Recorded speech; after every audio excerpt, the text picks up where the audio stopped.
भारत दुनिया का सबसे बड़ा लोकतंत्र है, जहां हर चुनाव सिर्फ सत्ता की अदला बदली नहीं, बल्कि देश के भविष्य का फैसला होता है। और आज जब देश एक बार फिर राजनीतिक मोड़ पर खड़ा है, तो सबसे बड़ा सवाल यही है कि भारत का अगला प्रधानमंत्री कौन होगा। समय की सुइयां चल रही हैं, सियासी हलचल तेज है और हर चेहरे के पीछे एक संभावना छिपी है। पिछले एक दशक में भारत ने मजबूत नेतृत्व, बड़े फैसलों और वैश्विक मंच पर बढ़ती पहचान को करीब से देखा है।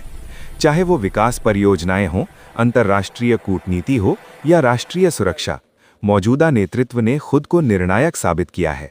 इसी दौर में नरेंद्र मोदी भारतीय राजनीति के सबसे प्रभावशाली चेहरे के रूप में उभरे हैं, जिनकी सबसे बड़ी ताकत उनका जनसमर्थन, स्पष्ट नेतृत्व और संगठित पार्टी ढांचा रहा है, जो उन्हें चुनावी मैदान में बढ़त दिलाता है। वहीं अगर विपक्ष की बात करें तो मुद्दों की कमी नहीं है, आवाज भी है, लेकिन एक मजबूत, सर्वमान्य और स्पष्ट प्रधानमंत्री चेहरे की कमी उसे कमजोर बनाती नजर आती है। मेरी राय में अगर राजनीतिक परिस्थितियां बहुत ज्यादा नहीं बदलती, तो नरेंद्र मोदी के दोबारा प्रधानमंत्री बनने की संभावना सबसे प्रबल दिखाई देती है। हालांकि लोकतंत्र में कुछ भी अंतिम नहीं होता। असली ताकत जनता के हाथ में होती है, वोट की ताकत, जो लोकतंत्र की आत्मा है। आखिरकार भारत का भविष्य किस दिशा में जाएगा, ये फैसला देश की जनता करेगी। अनुभव को चुनेगी या बदलाव को अपनाएगी, क्योंकि लोकतंत्र में अंतिम शब्द हमेशा जनता का ही होता है। जब प्रधानमंत्री बनने की संभावनाओं की बात होती है, तो सबसे पहले सामने आता है जन समर्थन और लोकप्रियता का सवाल, क्योंकि भारी जनसभाएं और लोगों का भरोसा किसी भी नेता की सबसे बड़ी ताकत होती है।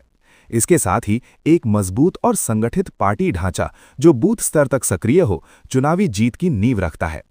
नेतृत्व का अनुभव भी उतना ही अहम होता है, चाहे वो संसद में निर्णायक भूमिका हो या अंतर्राष्ट्रीय मंच पर भारत का प्रतिनिधित्व। दूसरी ओर विपक्ष के पास मुद्दे और चेहरे तो हैं, लेकिन बिखरी हुई तस्वीर और एक स्पष्ट नेतृत्व की कमी उसकी चुनौती को कमजोर बनाती है। चुनावी सर्वे और आंकड़े भी यही संकेत देते हैं कि जनता फिलहाल स्थिरता और अनुभव को प्राथमिकता देती दिख रही है। इन सभी पहलुओं को जोड़कर देखें तो साफ होता है कि मौजूदा राजनीतिक परिस्थितियों में प्रधानमंत्री बनने की दौड़ में वही नेता सबसे आगे नजर आता है, जिसके पास जन समर्थन, संगठन और अनुभव तीनों की मजबूत पकड़ है। हालांकि लोकतंत्र में अंतिम फैसला हमेशा जनता के वोट से ही तय होता है।